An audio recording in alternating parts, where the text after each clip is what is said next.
Greetings, ladies and gentlemen of the internet. Today is just going to be a completely ranting video. We will be talking about the big events that have gone down recently in Gods Unchained. The big Lights Verdict promotional events that were sponsored by Community Gaming, Aqua.xyz, and Gods Unchained themselves. I'm going to first start off with the influencer event because that's what happened first chronologically. Every event seems to have had some sort of controversy, and I will dig in and give you my opinions on everything that went down and how we can learn from this and improve going forward. The first event that went down was the influencer event. The influencer event was an 8-player invitational tournament with approximately $15,000 in crypto coins and card packs on the line. A great event for those invited. I myself, full disclaimer, was invited and ended up winning that tournament and approximately $6,000 worth of coins and $650 worth of packs. So my bias towards this event, take it for what it's worth, okay? But I'm going to explain everything that went down in this process. So a couple of weeks prior to this event, I get asked by either Saints or Fast DXC, hey, do you want to participate in this influencer meme event? And I'm like, sure, I can do it because we have a recent partnership with Aqua.xyz. I wanted to be supportive of this event and participate and have as much fun as possible. So originally, it was myself, Caution Fun, who is also partnered with Aqua.xyz and has made some amazing content on their website. Go ahead and check that out. We've got Copper Pitch, probably the biggest influencer in this community. I would have to say his YouTube channel has contributed to Gods Unchained growth more than anybody else in this game. And Sambam, who currently has the most viewers on Twitch. So myself, Sambam, and Copper Pitch also all happen to be a part of Infinite Mana Gods Unchained team. And we were recruited mostly because of our content creation role within the community. That was the main appeal for all three of us. So it's kind of a big coincidence that you see a lot of Infinite Mana names in this influencer tournament is also not, because we were specifically poached for our creator status, and this is a creator-centric tournament. So those 4 names already locked in, we needed to find effectively 4 other names. And now these names constantly changed throughout the process, and I honestly don't even remember, or probably not even aware of all the changes that went down. One of the names that we gave Aqua.xyz a list of approximately, I think, 20 or 30 names, big creators within the Gods Unchained community, and they decided to pick which ones they wanted for the event, what they thought would look the best for Gods Unchained. One of the early additions was Unistix. I think she was in the process relatively early in this. And we ended up having the last three spots, they seem to jumble all the time. I can't even keep up with it. But basically, HPain, who is also on Infinite Mana, has had one of the better recent Twitch viewership explosions. And he got in as one of the remaining 3 spots, and his basically only contingency is, hey, you have to go on camera for this event, and he did agree to do that. So we got to see Ninja HPain in the event. We added Villabesti at one point, which as a very more recently growing Twitch channel, top tier player and content creator, more recent. And the last edition ended up being a last second edition because we had a player cancel on us. It ended up being Meepo, who is the leader of Team Perion and also streams some himself. So that ended up being the 8-player field. Now, when this 8-player field was announced, there was a lot of controversy because when you select 8 people for an invitational, there's always going to be people who feel like they deserve to be in that were ended up being left out. Particularly, a lot of players from Nevos felt like they should have been in. However, this was a tournament basically for influencers only. So that eliminates a majority of Team Nevos. The only player who was truly up for consideration was Clay because his streaming has been very active and he has been putting up some good numbers. However, he ended up not making it in the final selection process as a result of the decisions made by Gods Unchained, Aqua.xyz, and Community Gaming. It is worth noting that Infinite Mana did not have the final say. We simply just provided them with a list of streamers and some metrics and let them make the decision themselves. So that was a big name thrown around. Lord Crew was highly recommended by a lot of people on our end, and he did not get in as well. So those were two major names I've heard. I've heard stuff like James Dub and Cargus thrown out there. Both of those were in the running and in the consideration. At the end of the day, they just weren't picked for whatever brand reasons, whatever big picture reasons that they wanted for the event. Gods Unchained community event, they just wanted to paint a picture. So the event ended up running, and it ended up being a surprise to all of us. Originally, when I accepted the invite to join this event, I did not know that there would be a prize fund. Copper Pitch did not know there would be a prize fund. Sam Bam did not know there would be a prize fund. Caution Fund, I don't think he knew there would be a prize fund. And we were blindsided by the public announcement of a $15,000 prize pool event.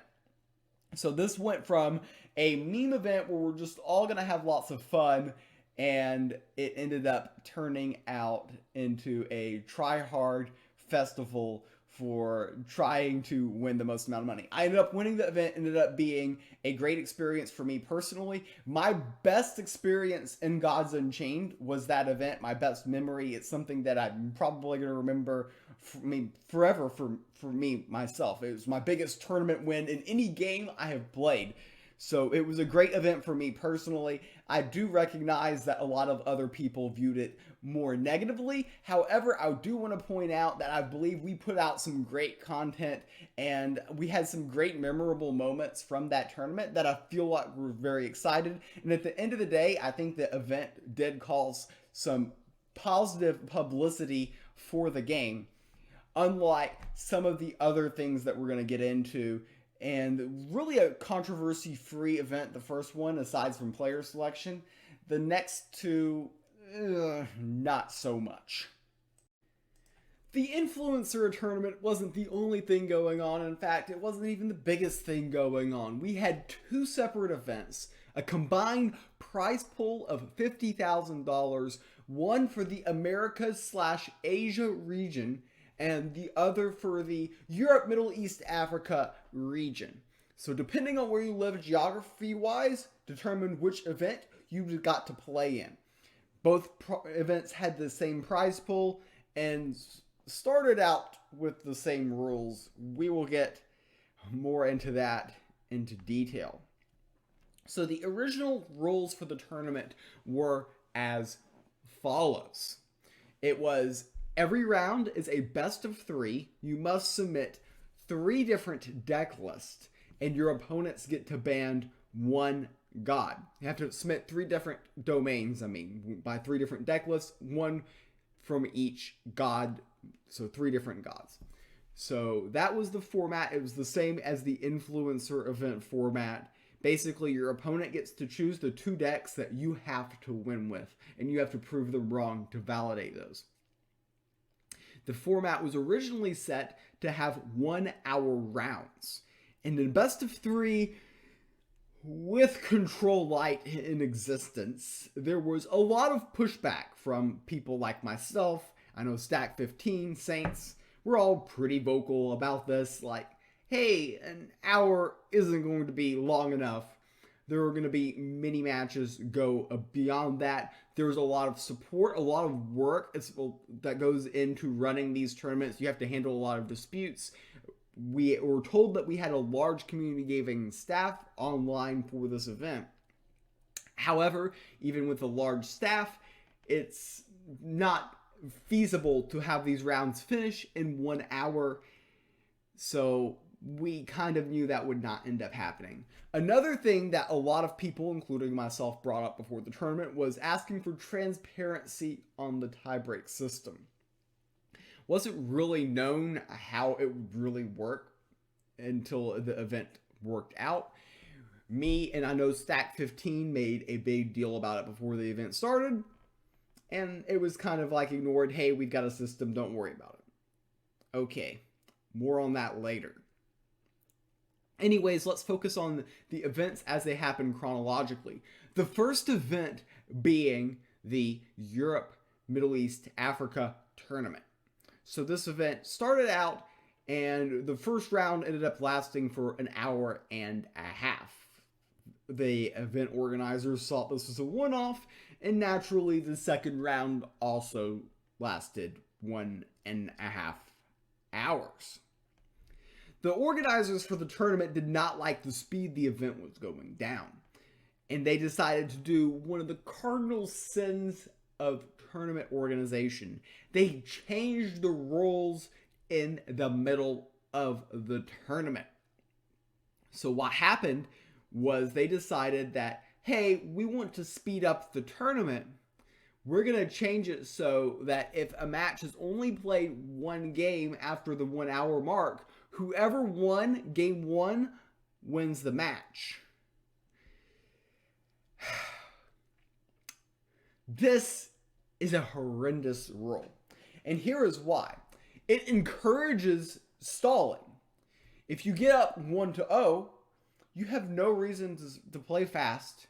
You have all the incentive to take your time in between every single round. You have no incentive to complete game 2 within the hour. So what you end up happening is people are incentivized to stall, and then when they stall unsuccessfully, game 2 finished 55 minutes into the round. Now we got to play game 3 control mirror, and it ends up not speeding up the round at all. In fact, this rule probably made the round even slower than it would have normally been. How long does it take to have controversy with this rule, you ask? Well, it happened immediately. In round number 3, Saifu was taking on Vlalskill. Saifu won game number 1, control versus control, because again, that's all that these degen players like to play. They play control. And then that game took a long time. Game number 2 comes around. Saifu's going for a 45-minute draw because why not? And then the hour hit in the middle of the game.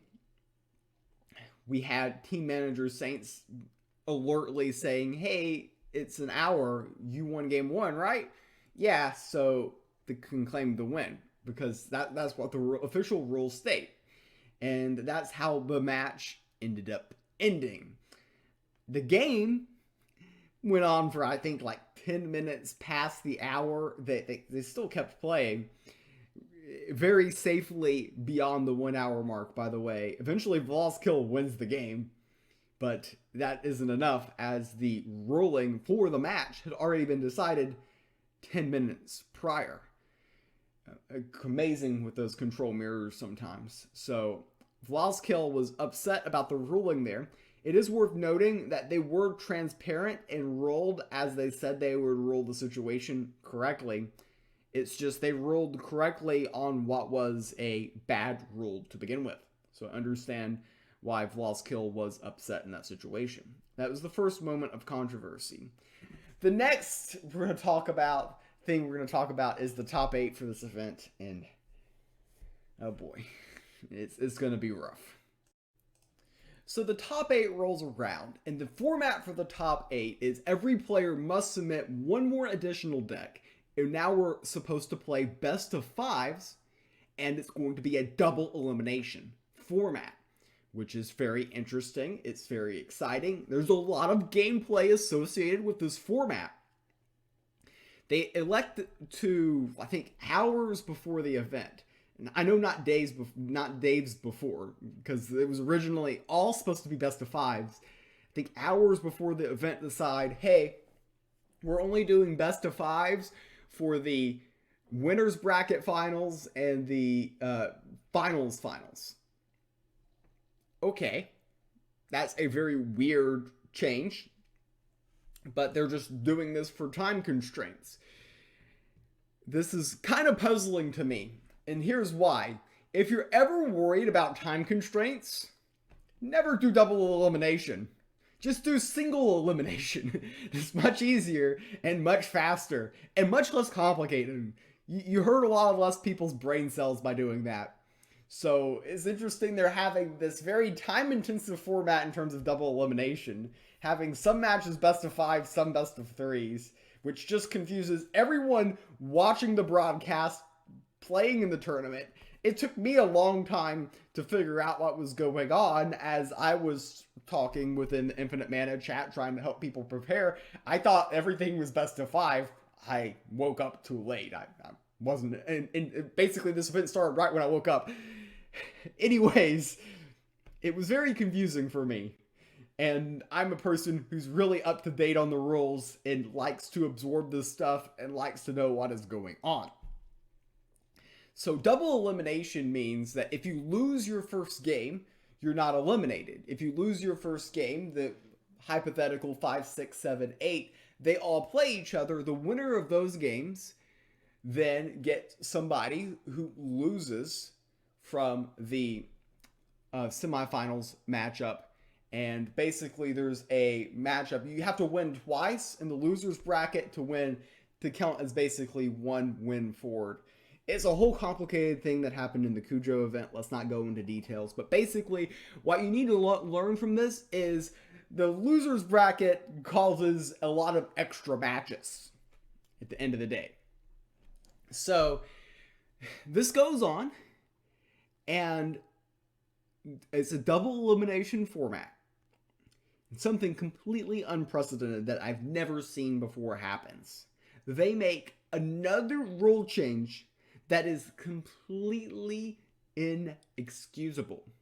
They decide that for time constraints, the winner of the finals is the winner of the finals regardless of who wins the finals. Now keep in mind that traditionally, the way this works is the winner of the loser's bracket, whoever fights their way through that, takes on the winner of the winner's bracket. And the loser's bracket winner has to win twice, because you have to win once to send the player of the winner's bracket down to the loser's bracket on your level, and then you have to knock them out again. Since the winner of the winner's bracket has not lost a single match, they need to lose twice for you to get victory. The standard double elimination format setting. They decided to get rid of that. And what do you know? The finals being Sifu, who was involved in the first controversy mentioned with Vla's kill. Of course, we're not covering everything that went down in the tournament, but just the main points. And he's taking on Vilabesti in the finals, the champion of the loser's bracket. End up having a good match. Vilabesti ends up winning the match and winning the tournament. So this controversy works in disadvantage to Sifu, who should have gotten a second stab at the tournament. That's how the Europe, Middle East, Africa region ended. Unsatisfying to have a controversial ending. They saved very minimal time doing what they did. Honestly, if time constraints is ever an issue, don't do double elimination. Don't do double elimination. I mean, it's simple. It's a simple fix. You run a much fairer finals bracket if you just take away the double elimination there. And I think that's the lesson that needs to be learned here. If time constraints are up against the wall, don't do double elimination. So now let's head over to the Americas event, where things will get very spicy towards the end. So the next event that was ran was the Americas event, and the format was the same as the Europe, Middle East, Africa event. The rules that went on mid-tournament for the Europe, Middle East, Africa event went on for the start of the North America, Asia, the All Americas in Asia tournament. So the 1 hour rules were in effect. I've already told you what I think about that. It's stupid. But anyways, this event didn't go particularly fast. Round one itself took 2 hours, and then like every round after that, I think was like an hour and a half. So it's not like we were saving time here. But anyways, nothing major happened. And for the regulation, it felt like everything went reasonably smoothly. The only thing was it was very slow. Every round took a long amount of time. We disqualified a lot of people for illegal decks. Basically, the rumor mill said that out of like 250 people who made the check-in process, around 50 to 100 of them had illegal decks. So, yeah, we had about 200 people out of originally 600 people who registered follow instructions. EU over NA, right? Oh wait, no, I'm supposed to say the opposite because I am NA. Yeah, the European people followed instructions better.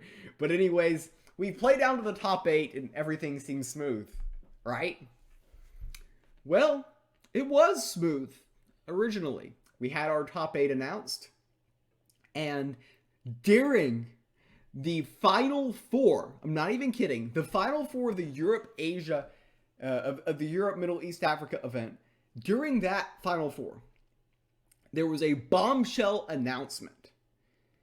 They announced that they had changed the tiebreaks. This was 12 hours after it had already originally happened. 12 hours later, they decide, we need to change the tiebreaks.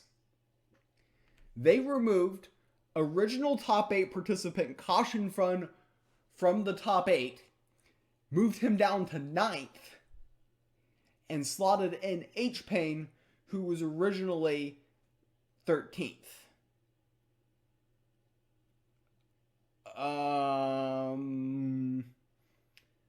Okay. 12 hours after it happens, and we're talking about a major deal. This tournament has a huge prize pool, and there's a huge difference between top 8 and top 16. The difference is around $1,000 worth of crypto coin and PAX equity, expected value. Of course, it's unpredictable how you finish in the top 8 itself, but the opportunity to play in on average is worth around $1,000.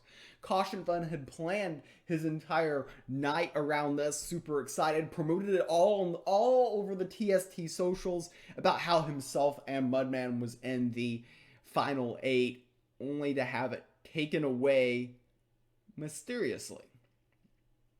So that moment was a huge moment of controversy and something that should never, ever, ever happen. You should never make an announcement of a top 8, make an announcement that this is the official top 8. They had an official announcement and everything. And then 12 hours later, a mere few hours before the event, by the way, they switch it out. HPain had actually made plans with his wife to be babysitting their kid and had to multitask the final 8. Caution Fun had prepared to play in the event. HPain had prepared to not play in an event.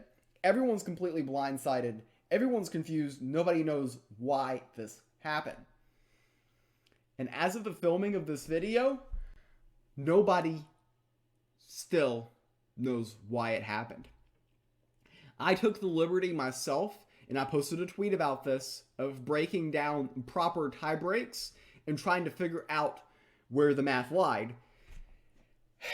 And this is based on the opponent's match win percentage tie break that they have advertised on their site. And guess what?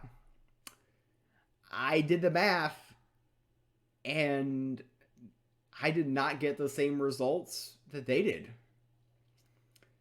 My tie breaks clearly state that Impurple should have been in the top 8, not HPain, not Caution Fun. So not only did they get the tie breaks wrong once, they got the tie breaks wrong twice. They removed one person who had planned and promoted the final 8 from the top 8 hours before the event to slot in somebody else who should not have been in top 8. The amount of incompetence here is something I have personally never even experienced. I can't explain it. I have run multiple different formulas for how to calculate the top 8 or the all the 5-1s. Keep in mind, positions 5 through 29 all had 5-1. I was one of those in the bunch that also had 5-1 in an event. A lot of people had a 5-1 record, a suspiciously large number of people, but let's not get into that. There's only can get into what I can get into. But anyways, a suspiciously large amount of people had 5-1, and HPain somehow lost round 1, and by some sort of miracle got into the top 8 with opponents match 1% tiebreak. It made absolutely no sense at the time. And after running tons of data on this situation, I don't know. I have nothing. I can't explain why HPain was in there. I slot him, my best simulation has him at 12th. And that's huge. To make the controversy go even more, HPain ends up winning the tournament. And that's great for him. He's my teammate. I should be celebrating. But I can't honestly sit here and say that he deserved to be in the top 8. Because the math doesn't support the situation.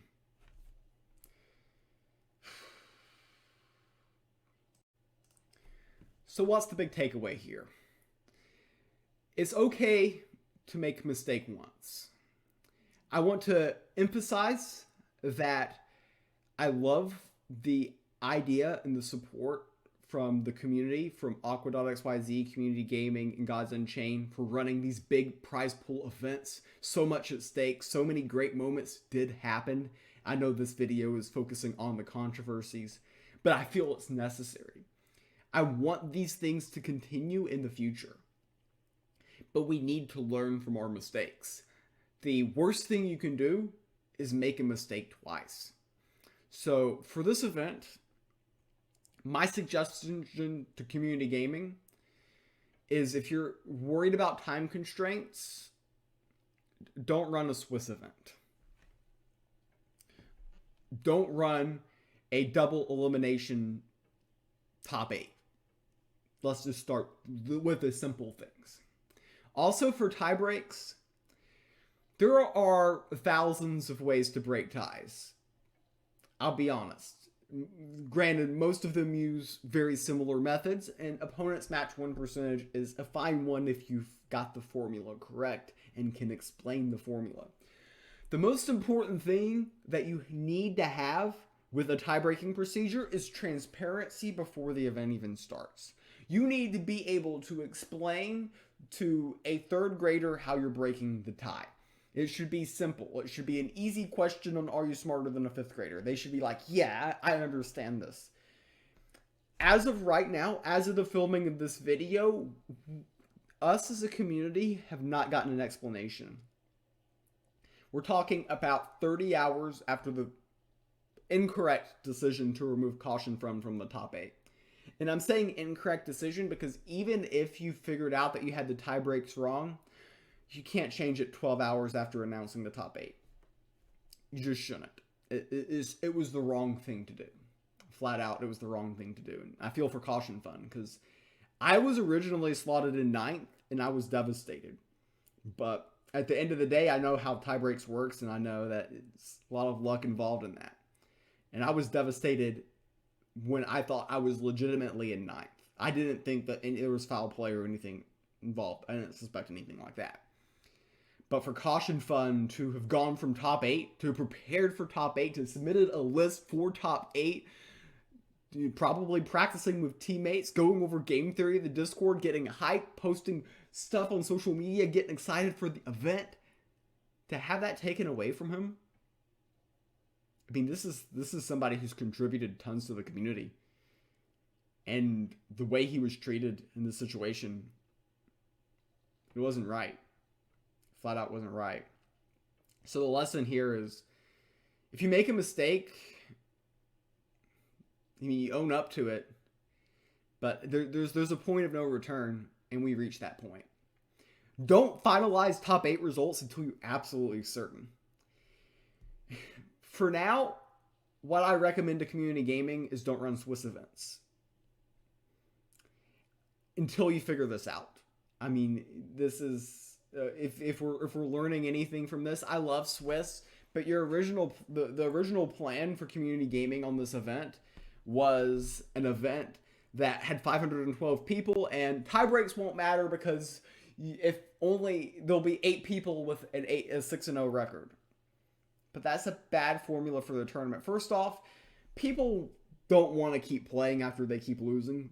Granted, with the prize structure out there, I lost my second round and felt like I had to go through the event.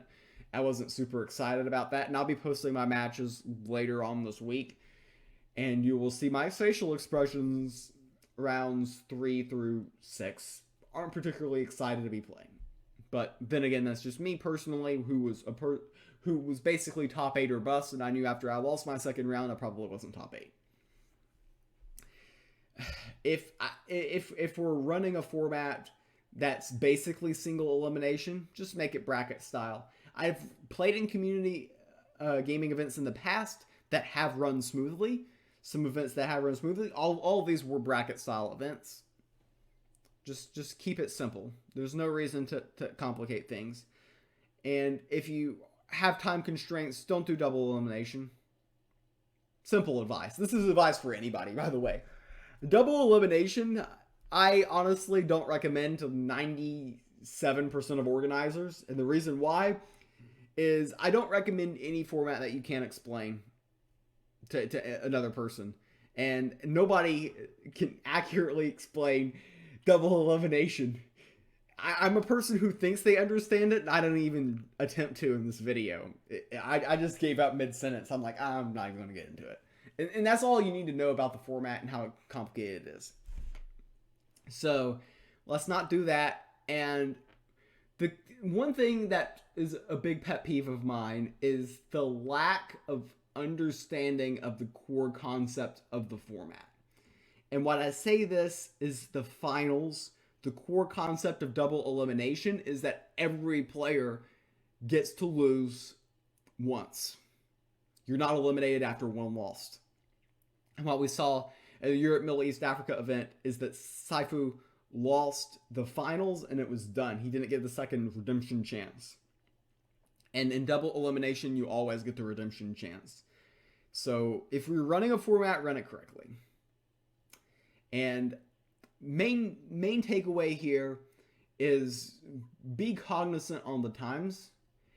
If you're running a Swiss event, it's probably a good idea to have it last over multiple days and have the rounds spaced out over multiple hours each. Allow time for everything to settle, because you cannot start round number 2 until every single result in round number 1 is reported. And the same is for round 3, 4, 5, 6, etc. However many rounds you want to run. You can't do that until all the results are finalized.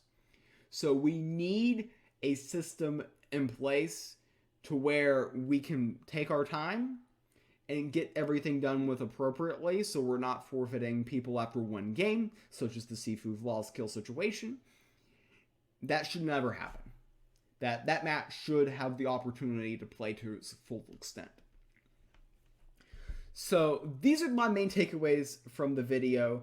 I think ideally, if we could have something by Gods Unchained developed that's similar to what I've seen from Magic the Gathering Online, an in-game client tournament system where each player has their own timer, give like 30 minutes to each player, and then you can secure the round finishing within an hour, maybe a little bit longer, with matches ending when a player runs out of time.